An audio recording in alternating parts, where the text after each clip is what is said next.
What is DYSJUO? We are the home for culture-defining brands, both ours and yours. 10 Over Surf Shop is more than a retail hub and event space. We're fully stocked with expert advice and shared stories. Stories in Longboarder and Wavelength Magazine, Europe's longest-running surf mag, connecting brands to ocean enthusiasts globally. But when you need to make an impact 24 times a second, Cassette can turn the lens on your brand and reframe how your audience sees you. Reaching the real world at the UK Surf and Skate Expo to over 10,000 people. That's real-world engagement. And when digital visibility is what you need, Marwick Marketing is your brand's ticket to that front page feeling. Because you don't have to surf or skate to embrace the flow state of marketing. These are our brands. Let's talk about yours. DYSJUO, the home for culture-defining brands. So, first of all, welcome, Andre, to the UK Surf and Skate Expo. It's a pleasure to have you here. So you guys have just seen the 3-minute introduction video here, which gives a little bit of history behind what you guys have been creating from a community-based skate park with campus and the evolution to campus pool, which is obviously still there to be skated in Bristol, up to the modern-day introduction of Shredenhams. So I think a good place to start off is a little bit about you. I think it's important to learn who you are and what it was that first brought you into skateboarding and give you the realization that skateboarding was such an important aspect to both the community and us as individuals. So, sure. Well, I am South African. I've grown up in South Africa, first in Cape Town and then Pretoria. But I only really started skateboarding when I was 13. And after having conversations with my family, I kind of realized that when I was skating, the skate park in post-apartheid South Africa was one place where community was formed without religion, without discrimination. It was a place where people could just come of all colors and genders and ages and just sort of take part in an activity. Now, I didn't really realize what an impact that would have on me, but later on in life, when I moved to the UK when I was 18, and I was trying to decide what I wanted to do, I kind of sort of took to that experience and I threw myself into youth work, and I became a qualified youth worker. At the same time, I was still skateboarding and enjoying that activity as a hobby. And when I was writing my dissertation for youth work, I kind of just realized the parallels between what happens in a skate park in informal education and the parallels in a skate park to what youth work is required. So a place where people can come and feel welcome. So I did my dissertation then on using skate park-based activities to engage with young people. And that then led me into meeting Timothy Noakes, my business partner, who was running a detached youth work project in Brislington in Bristol. And we kind of joined forces and we decided to start using skateboarding for the greater good. He was studying social work at the time, so our kind of career paths kind of merged perfectly. At the same time, in Bristol and in most of the UK, there wasn't really anywhere to skate indoors when it was raining. And back then, not like this summer, it was raining all the time. You know, and I was coming from South Africa, I was like, this seems ridiculous. This country is really wet, and we only have outdoor skate parks. So it just kind of felt like a natural progression to go, well, let's try and build something that's indoors, that is focused on young people and supporting that community. And if that doesn't work, we at least have somewhere to skate. Kind of what we thought. And since obviously the introduction of campus as that indoor skate park, what impact did you find that you'd had your dissertation, you'd done your studies, you'd had the youth work, but I imagine it was a big learning curve to see, not only from a business perspective, in terms of how skate parks are financed and learning that business model, but how did you find the integration into the community of a skate park? It's a good question. I guess initially when we set this up in campus up in 2011, the Labour Party was still in power, or in Parliament, and there was still quite a lot of funding available for youth development and community groups back then. So we kind of, at that stage, went in with the mind of applying for funding to get government funding to then provide this facility to people in the communities. We did that for a year, and then Labour, the change of government happened, and Tim and I kind of started noticing that all our applications were starting to dwindle, and we're getting rejections in terms of how we're doing it. And that kind of sparked us into the mindset of let's actually become more business focused. Instead of spending 30 hours a week writing funding applications, trying to make this work, let's spend 30 hours a week becoming better businessmen or business people, which was really hard because we didn't know any of that. And I guess it's just been a lot of trial and error over the years to get to where we are now. But certainly that passion and what we wanted sort of took over, and then like all the learning how to run something came as secondary nature, I would say. Yeah, I think that's quite fundamental within skateboarding. It's such a passion-led industry, and we see a lot of businesses that might not be as successful because they don't have the acumen within the business or the understanding of business models and having to write, business plans and whatnot. So I guess spending that time and investing into learning and developing yourself has allowed you and Tim to progress to where you are today. Yeah, I guess that is exactly right. And I think also surrounding yourself with people who can give you knowledge is so important with that. I guess when you start something like this, it is all just passion-based. So I don't know, I speak to a few other people who have companies, and actually there does come a point within your company where you need to go, hang on, we're just passionate about providing this. At some point we need to get other people in who know how to run a business.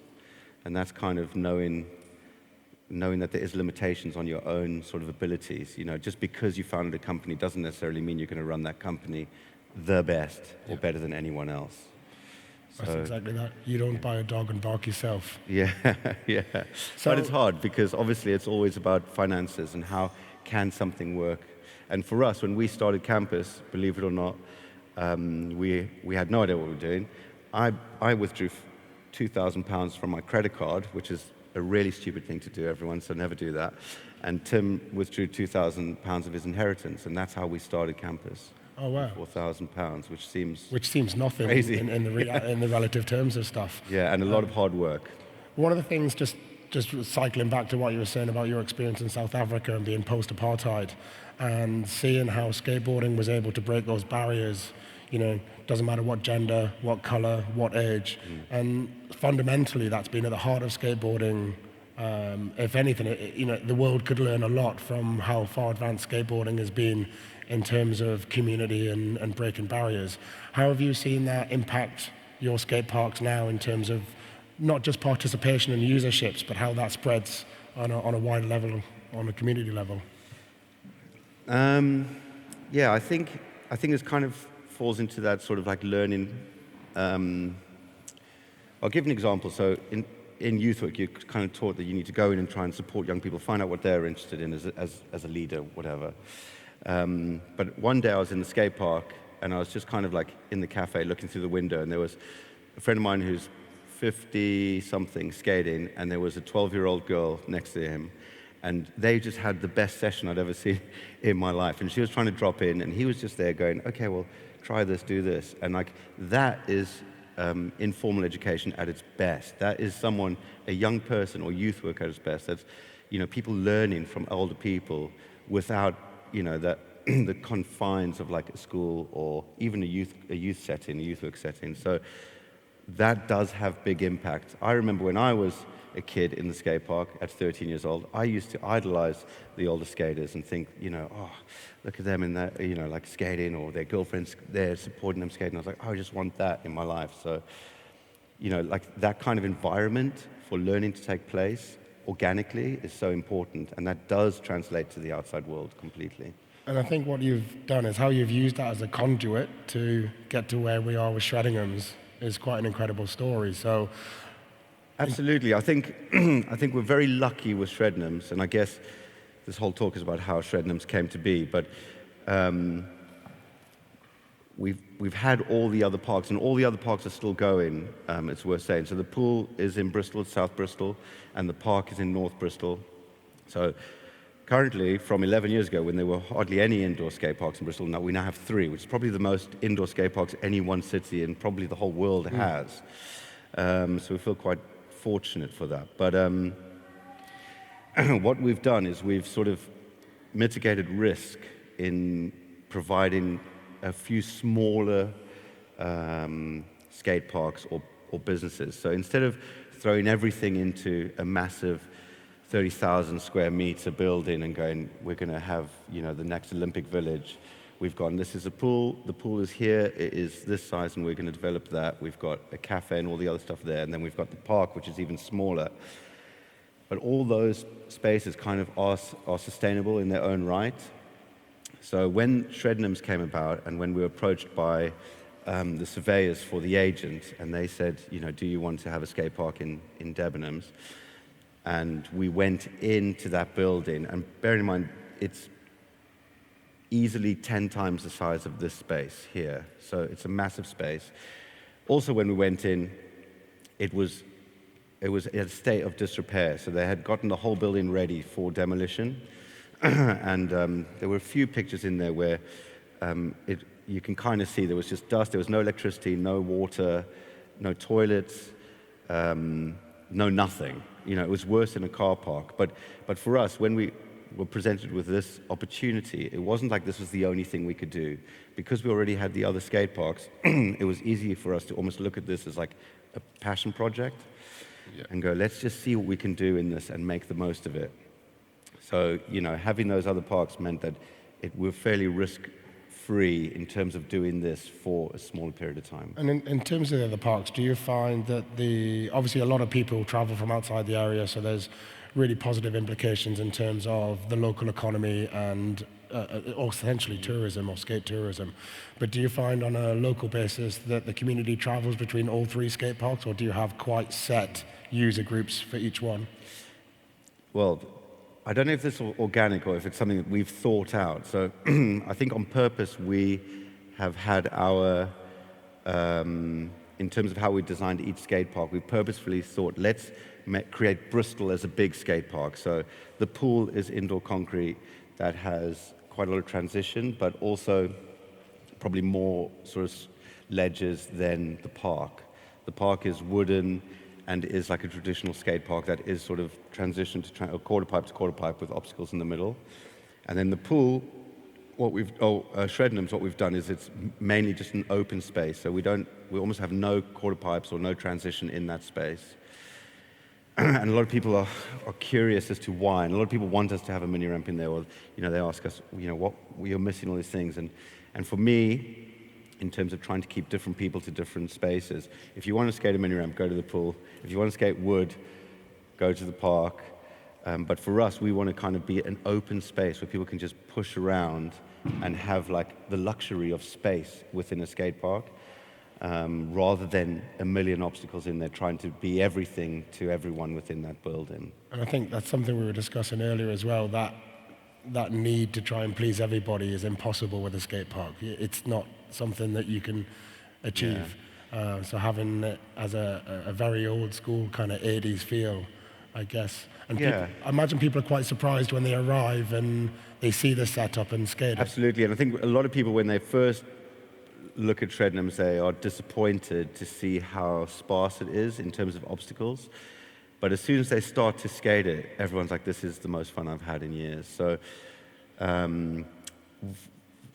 what I wanted to create when we were designing Shredenhams was a space that reminded me of being younger, finding an abandoned building that has nothing in it, finding a street cone, putting it in the middle and ollieing over that for days, putting a road sign on, using that as a kicker to ollie over that cone. And that was honestly probably the funnest time we could all have, me and my friends.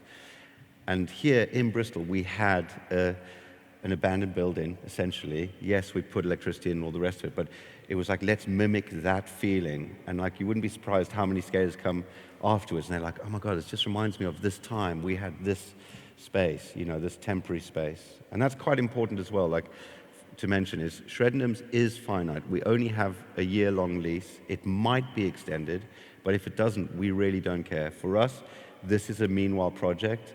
For us, we want to be able to say we had an opportunity to get, Debenhams, an iconic building in Bristol. They're iconic all over the country, and actually put skateboarding on the high street, even if it is for 6 months or a year. I think it's quite important for us to do that. So it's just playing on those. The important question, obviously your business partner isn't here, so we're not allowed to bias. Who came up with the name Shredenhams? I'm sure Tim will be happy for me to say that it was me. I think there couldn't be another name for it, really. I'm kind of hoping, I'm waiting for a cease and desist letter from Debenhams to actually say you cannot use that. But when that comes, that'll be a great day. But in an ideal world, we could get a collab where they actually run a clothing line called Shredenhams as well, perhaps. Who knows? Who knows, yeah. So one of the interesting things that has come off the back of this, it's really cool to see that, like you say, it's a short-term contract. You've gone into it with that idea that the longevity of that skate park is unlikely. So you've really utilized the space and also used it for event spaces and the peripheral lifestyle elements of skateboarding. So we saw the Tony Hawk. Yeah, so I think certainly having a skate park within this kind of building hasn't happened before in the UK in particular.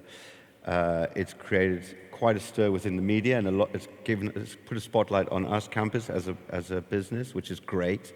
And what that's now done is we've been contacted. That event was, we got an email from Activision saying we want to host the launch of Tony Hawk Pro Skater game, which we would never have we would never have got that through the pool or the park, which is quite funny because actually the pool was one of the first indoor concrete skate parks in the country. Yeah. And we did take over an abandoned swimming pool and we turned that into that space. And actually in terms of work, that was a far harder project and cost a lot more to actually develop. So it's just the high street nature of this one.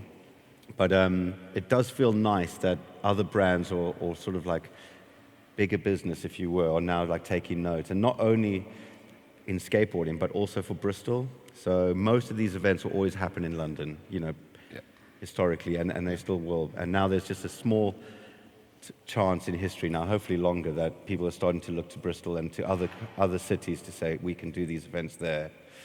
And of course, anyone that grew up playing the Tony Hawk Pro Skater will have that kind of association with skating in the warehouse. Well, it looks like a level in the game, really. Yeah, that's the thing that's so good about it. But yeah, I think we're happy. We've got a lot more events coming up. I think the one thing about that event and other events that we've done is it's indoor and it has capacity to hold hundreds of people. So on our launch night, we had signed in to skate. We had 350 different people skateboarding in the building at one time.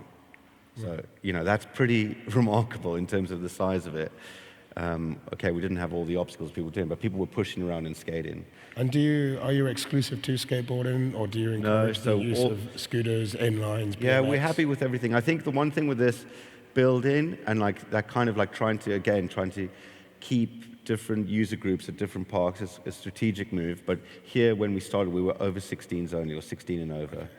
And that's because we are more than just a skate park there. We have we've built a full bar. And, even though if you are drinking, you cannot skate, we want that kind of, selfishly a little bit, we want that lifestyle venue to kind of exist within Bristol. All our other parks, and skate parks in general, they weren't like this before, but they are now sort of focused on younger kids, which is great, right? I love that. I think it's the future generations, but I know that in the pool, for example, we started Toddler Takeover. When did we do that? Probably 2016, 2017, and that was off the back of myself and Tim. We both had kids, and my son's actually in here now. He's 13. But when he was a toddler, we would go, and then like all our friends would be like, "Oh, can we?" We just had like groups of like dads, rad dads, we called ourselves, obviously. And then we had all toddlers in the skate park when we were closed. And we're like, "This is something that people want." So let's start getting these groups in. And the reason I mention that is because that's, at the moment, at our other skate parks, that's probably like our highest revenue creating sessions that we have, because people bring the kids in, they pay for a session, and then they'll stay into the cafe and drink coffee and have lunch and all the rest of it. Now, I'm a skater, you're a skater, there's a few skaters out there, and we've all been to a skate park where we want to try and ollie down something or do something in the bowl, and there's a toddler on a scooter in there, and it's like this clashing of worlds. And I think it's important to provide a space for those activities to happen, but also it's important for for people who skate, or older people, to also have a space that they can use independently, and that doesn't always need to be in session. So for Shredenhams, we were like, let's create a space where adults can come and skate and hang out without fear of bumping into someone else. And going back to that, obviously, we're both skateboarders, and we shared an interest conversation. And as much as this is about Shredenhams, it's also about you and your journey and where you are in life. Obviously, I've met your lovely wife, and you have your 2 kids there. So skateboarding is a huge part of escapism for us. But now skateboarding has become not just your passion, it's become your life, it's become your business. How have you found that to impact your time? Are you finding time to still get out and skate? It's tough. I said this to you earlier. When your hobby becomes your job, it's not your hobby anymore. So now I surf, which is great. I think finding other activities that you can do as a hobby are so important, because the one thing that's hard for me, wherever I skate, let's say at Shredenham or the pool or anywhere else, I'm obviously going to meet people that come to my skate parks. My biggest problem is I will always see the work that needs to be done. So I'll be in the skate park and I'll be like, that's broken, we should do this. And I can't switch off. It's really hard. And I think one thing that I find in surfing so great is like, it's almost the original mindfulness, isn't it? You're in the water, you don't have a phone, all you can think about is that activity. And that to me is a release. And that's for me is what I do now as my hobby. I do still skate, but it's not. It's a beautiful thing. I mean, we're both aging gentlemen, let's say. And when we first started skating in the 80s, there was almost that division between surfing and skateboarding. Obviously, going back, we had Tony Alva here yesterday, and skateboarding and surfing were very synonymous through the 70s. And then there was a division from the late 80s right the way through to around 2000, where surfers and skaters didn't seem to get on. And we're now back into that full trend where it's, you find a lot of people who surf or skate, or a lot of skaters now surf. So welcome to surfing. Yeah, thank you. I mean, I think it's great. And I think luckily, I don't know, surfers might not agree with me on this, but I think skateboarding is the one that allows you to sort of transition between surfing and snowboarding a lot easier than surfing into skateboarding, let's say. Yeah. So I was just lucky to have that as my baseline hobby. And of course, concrete's a lot harder to fall on. It is indeed.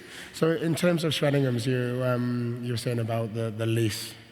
It's only 12 months. Yeah, so I think let's focus on this for a little bit, and I can just sort of give you some insight into how actually Shredenhams did come about. Exactly. Yeah. And I think that's maybe what some of you guys are here to listen to, or if you're thinking of trying to do something like this in your city, it is a combination of luck and meeting the right people, I would say. So for us, we're a social enterprise, so we're a community interest company, which is social enterprise, so we're not for profit. Yep. And when we first started that was a conscious decision, and that was because initially we wanted to become a charity, but if you want to be on the board of directors of a charity, you can't work for that charity, right? And selfishly, I was like, this is my idea, or Tim and I, this is our idea, and we actually want to earn money from this. So a community interest company is the way to go. So you can have two directors in the CIC rather than a board of directors. So it was an easy one. When we started, we had when we were offered our first venue, let's say the park was the old youth center, we already had a year worth of accounts, and that's really important to mention. Okay, you need to have a proven track record. So we had that, and then we entered into these community asset transfer schemes with the councils, and that's how we got the youth center, and then ultimately the pool as well. So both of those buildings we have 25-year leases on, and we pay peppercorn rate rent. If we didn't have that, I don't think we'd be here, by the way.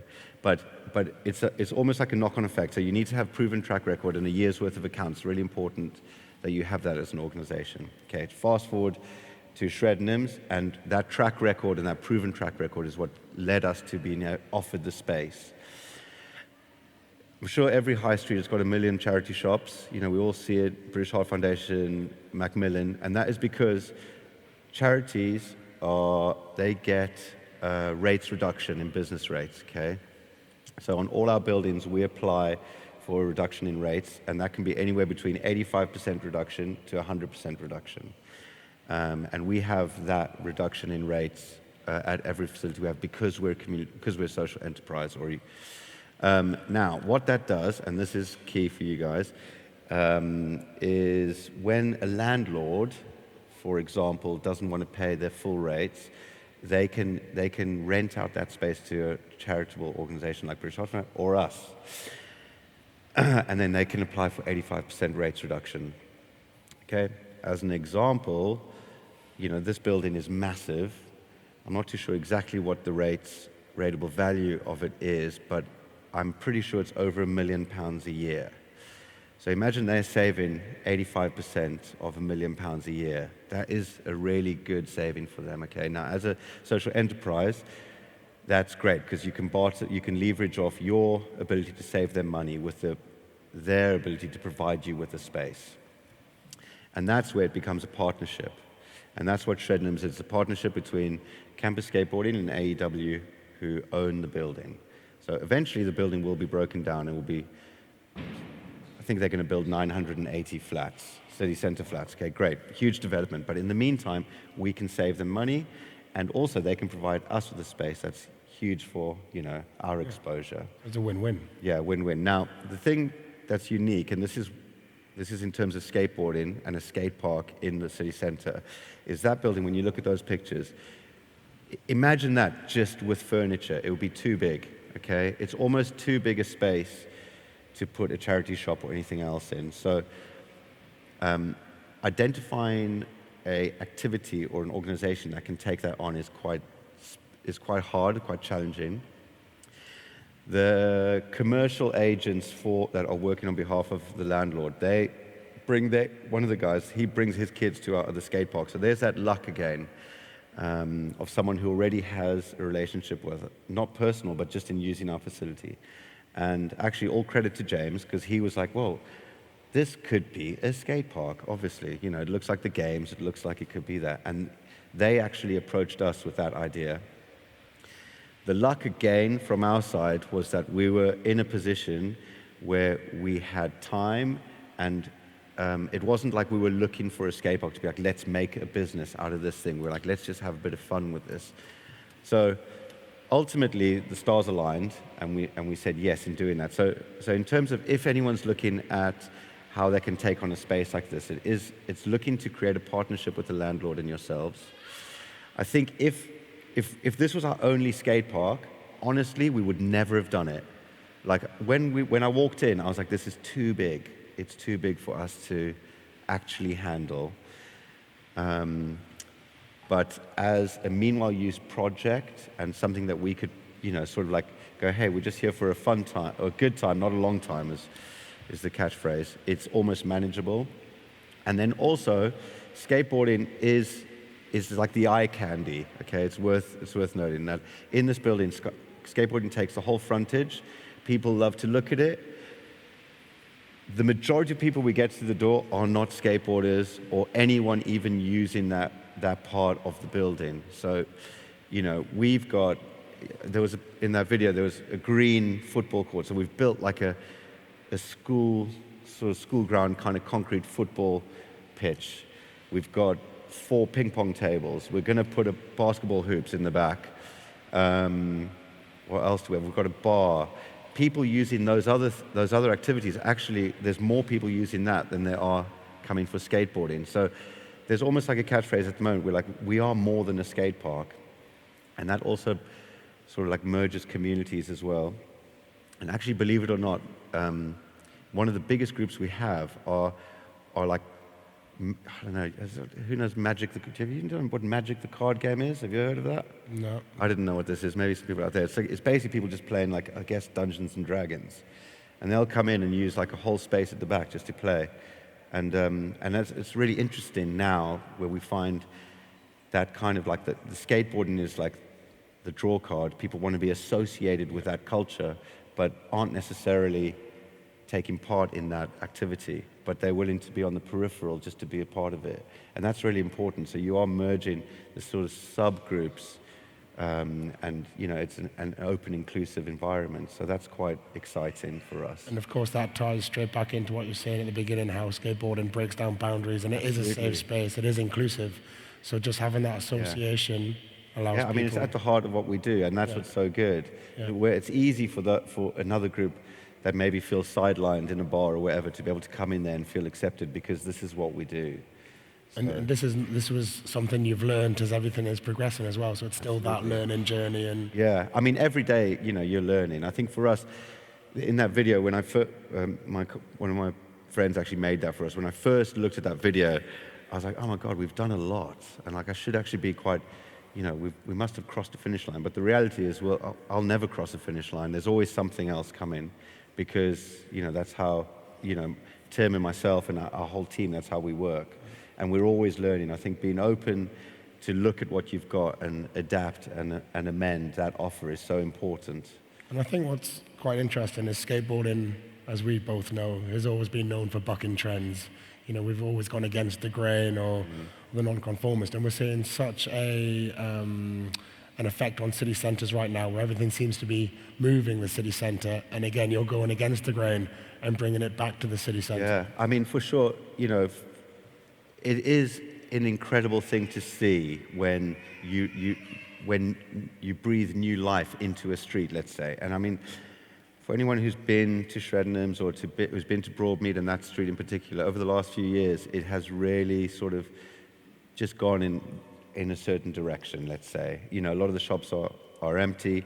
And for example, that Tony Hawk Pro Skater event, we had, I think over 700 people lining up the streets, bringing revenue. We've partnered with Route 1 on this, which a lot of independent skate stores might not really like.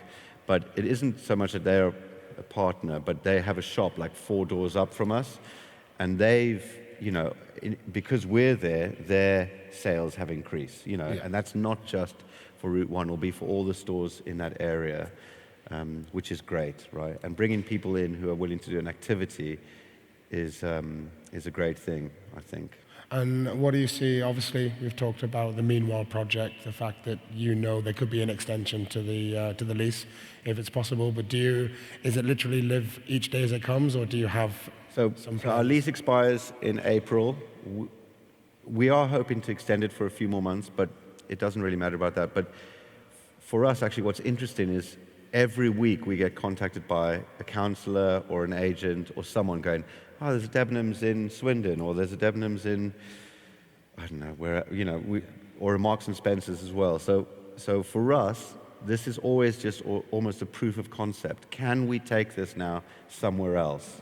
And obviously, we're saturated in Bristol with skate park activity or skate park spaces, and Bristol is a skateboarding city, really.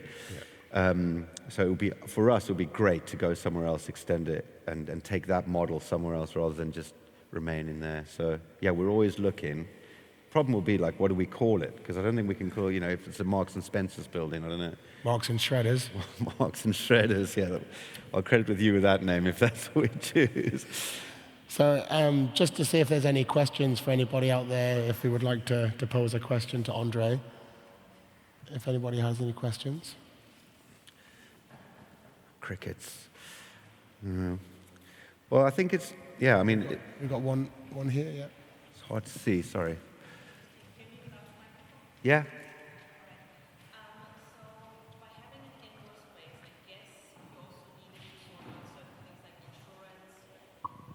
Things like insurance are probably to sort out when you have an indoor space, a formal sign-up process, there's probably an entrance fee to pay. How did you make sure with kind of these barriers that it is still an inclusive space that everybody wants to come to?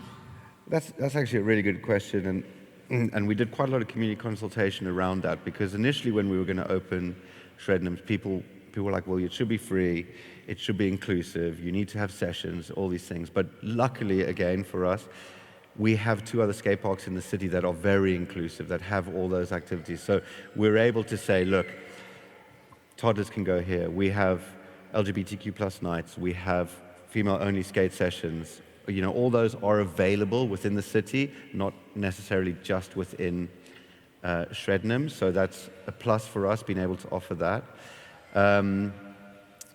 In terms of pricing, it's tough.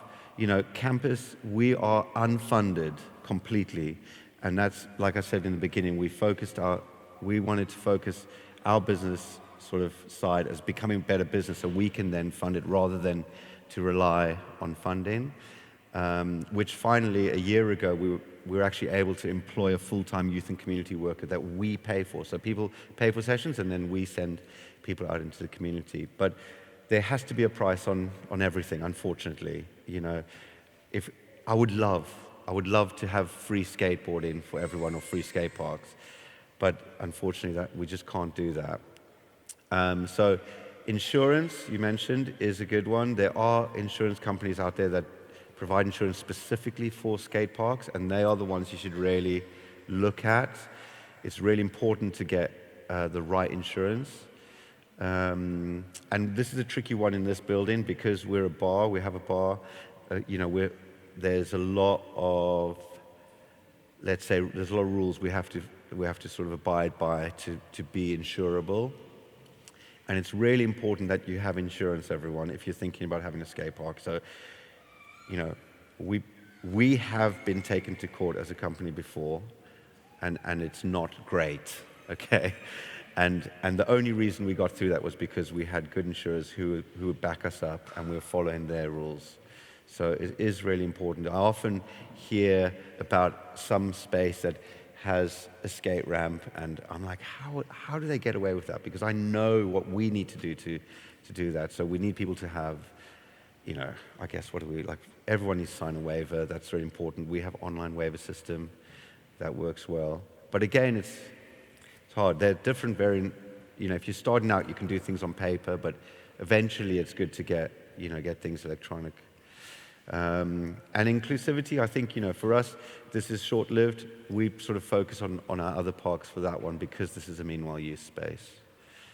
So just to follow on to that question, do you find that how you think about skate park design relevant to the insurance? Yes. So we had this conversation earlier. We have almost zero transition in Shredenhams, and one of the reasons for that is injury. So most of our injuries happen on a half pipe or a mini ramp. Like almost all of the serious injuries are on a mini ramp. And I don't know why. I think it's easy to slip out and fall on your leg. It's easy to get hung up and put your hands out, right? So broken ankles, broken legs, concussions, all sort of happen on half pipes. And it's really important that you have, So for us, in this space, even though almost daily someone's like, put a half pipe in, and we actually have a half pipe we could put in, I'm just like reluctant to do so, especially if people are drinking, because it's hard to manage that. We say you can't, but, you know, it's always some hero after a couple of drinks who goes, I can do this, which they shouldn't be doing. So turns out they can't do it. Yeah, they almost certainly can never do it. Yeah, that's actually the... Was there anything you wanted to add to that? Yeah. Thank you.